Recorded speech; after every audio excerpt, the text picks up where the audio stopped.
नमस्ते दोस्तों, Shelley's kitchen में आपका स्वागत है। आज मैं फिर आपके लिए एक नई रेसिपी लेकर आई हूँ। आज जो मैं रेसिपी लेकर आई हूँ, आज मैं नान खटाई की रेसिपी लेकर आई हूँ और इसका बहुत ही अलग सा फ्लेवर है।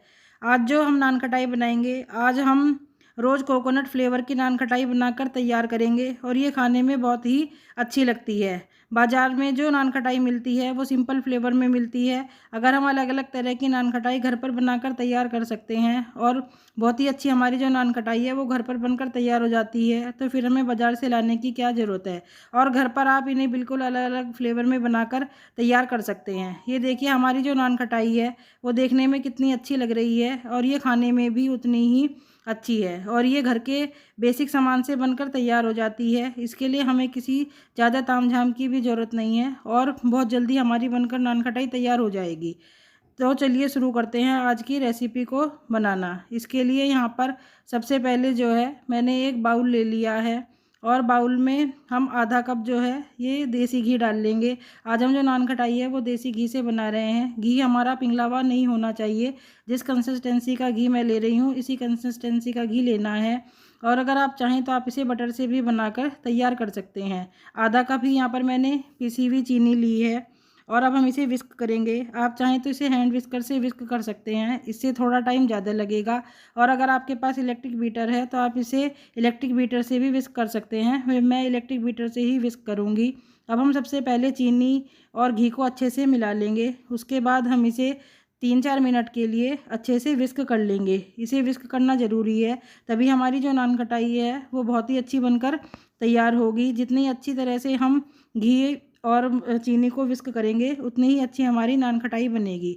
अब जो यहाँ पर घी और चीनी थी वो अच्छे से विस्क हो गई है और अब मैंने बाउल के ऊपर एक छन्नी रख दी है और अब हम इसमें सबसे पहले 1 कप जो है ये मैदा डाल देंगे। मैदा वजन में लगभग 120 ग्राम के करीब है।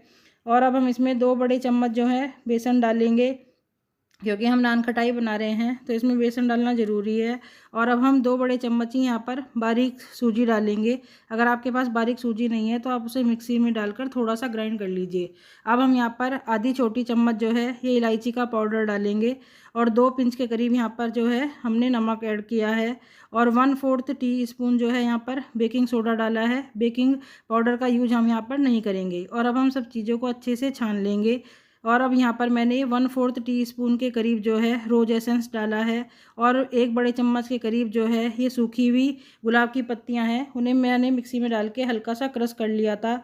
और 1/4 कप जो है यहाँ पर मैंने डेसिकेटेड कोकोनट डाला है। आजकल जो बाज़ार में सूखी हुई गुलाब की पत्तियाँ इजीली मिल जाती हैं और अगर आप चाहें तो आप इन्हें ऑनलाइन भी ख़रीद सकते हैं। और अब इसे डालने से हमारी जो कुकीज़ हैं वो बहुत ही अच्छी बनकर तैयार होंगी। अगर आपके पास ड्राइड रोज पेटल्स नहीं हैं तो आप इसे स्किप कर सकते हैं और इसकी जगह यहाँ पर मैंने 1/4 टीस्पून जो है रोज एसेंस डाला था, तो आप यहाँ पर ½ टीस्पून तक रोज एसेंस ऐड कर सकते हैं। उससे भी हमारी नान खटाई बनकर अच्छे से तैयार होंगी। लेकिन ड्राइड रोज पेटल्स डालने से हमारी जो नान खटाई है उसमें बहुत ही अच्छा सा कलर आएगा।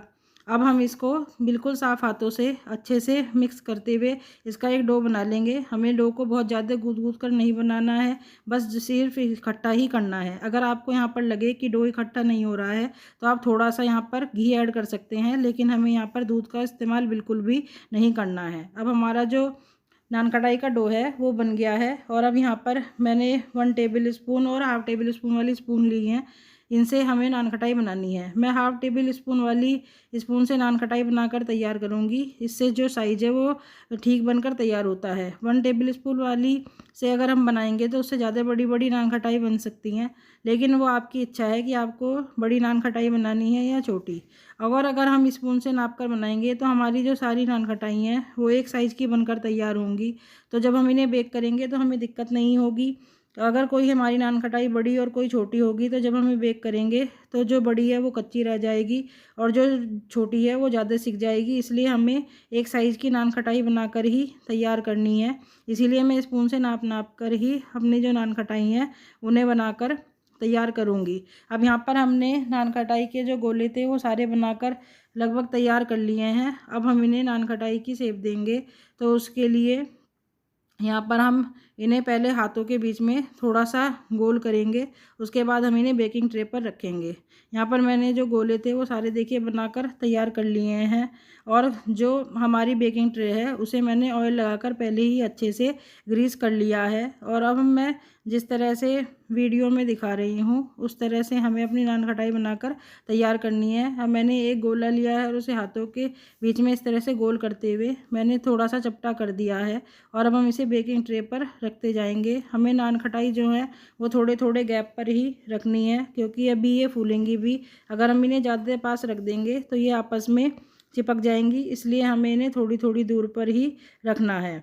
और अब हम इसी तरह अपनी जो सारी नान खटाई हैं उन्हें बनाकर तैयार कर लेंगे। और हमारी जो नान खटाई हैं, क्योंकि हमने हाफ़ टेबल स्पून वाले से बनाकर तैयार करी हैं, तो काफ़ी सारी हमारी नान खटाई बनकर तैयार हो गई हैं। ये देखिए कितनी अच्छी हमारी जो नान खटाई हैं वो बनकर तैयार हो गई हैं। और अभी अपनी नान खटाई को और भी अच्छा लुक देने के लिए हम इन्हें कटे हुए पिस्ता से ऊपर से थोड़ा सा गार्निश कर देंगे।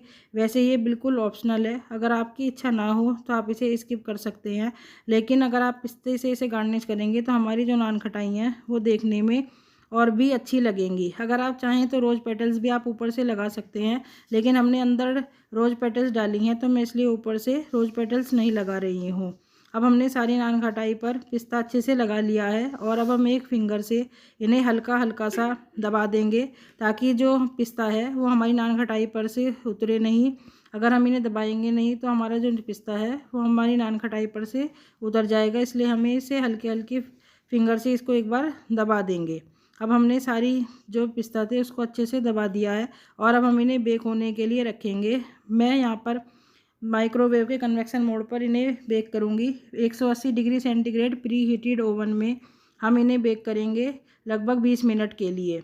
20 मिनट बाद हमारी जो नान खटाई हैं वो अच्छे से बेक हो जाएंगी। यहाँ पर हमारी जो नान खटाई हैं वो देखिए बहुत ही अच्छे से बेक हो गई हैं। और मैंने ट्रे को बाहर निकाल लिया है। अब हम ट्रे पर ही नान खटाई को थोड़ी देर ठंडा होने देंगे, उसके बाद हम इन्हें जाली स्टैंड पर रखेंगे। अब हमारी नान खटाई थोड़ी सी ठंडी हो गई हैं और अब हम इन्हें उतार कर जाली स्टैंड पर रख लेंगे। इन्हें जाली स्टैंड पर रखना ज़रूरी है, अगर हम इन्हें जाली स्टैंड पर नहीं रखेंगे तो हमारी नान खटाई नीचे से सौगी हो जाएंगी और फिर ये खाने में अच्छी नहीं लगेंगी। अब हमने अपनी सारी नान खटाई को जाली स्टैंड पर रख लिया है और अब हम इन्हें बिल्कुल अच्छे से इसी तरह ठंडा होने देंगे। अब हमारी जो नान खटाई हैं वो देखिए बिल्कुल ठंडी हो गई हैं और मैंने इन्हें एक प्लेट में निकाल लिया है। और हमारी जो नान खटाई हैं वो बहुत ही अच्छी बनकर तैयार हुई हैं और इनका कलर भी बहुत ही अच्छा आया है और ये देखने में बहुत ही सुंदर लग रही हैं। अब मैं आपको एक नान खटाई तोड़कर दिखाती हूँ कि इनका अंदर का टेक्सचर जो है वो किस तरह का आया है। अब यहाँ पर मैं एक नान खटाई तोड़ रही हूँ। ये देखिए कितना अच्छा जो हमारी नान खटाई का टेक्सचर है वो आया है और ये बहुत ही क्रिस्पी बनकर तैयार हुई हैं और ये खाने में भी बहुत ही अच्छी हैं। और आप इन्हें 1 महीने तक स्टोर कर रख सकते हैं और जब चाहें आप इन्हें एंजॉय कर सकते हैं। लीजिए तैयार है रोज़ कोकोनट फ्लेवर की नान खटाई। आप मेरी रेसिपी को ज़रूर ट्राई करें और मुझे कमेंट करके बताइए कि आपको मेरी रेसिपी कैसी लगी। अगर आपको मेरी रेसिपी पसंद आई हो तो इस वीडियो को लाइक करें, ज़्यादा से ज़्यादा शेयर करें और मेरे चैनल पर नए हैं तो मेरे चैनल को सब्सक्राइब करना बिल्कुल भी ना भूलें। Thank you.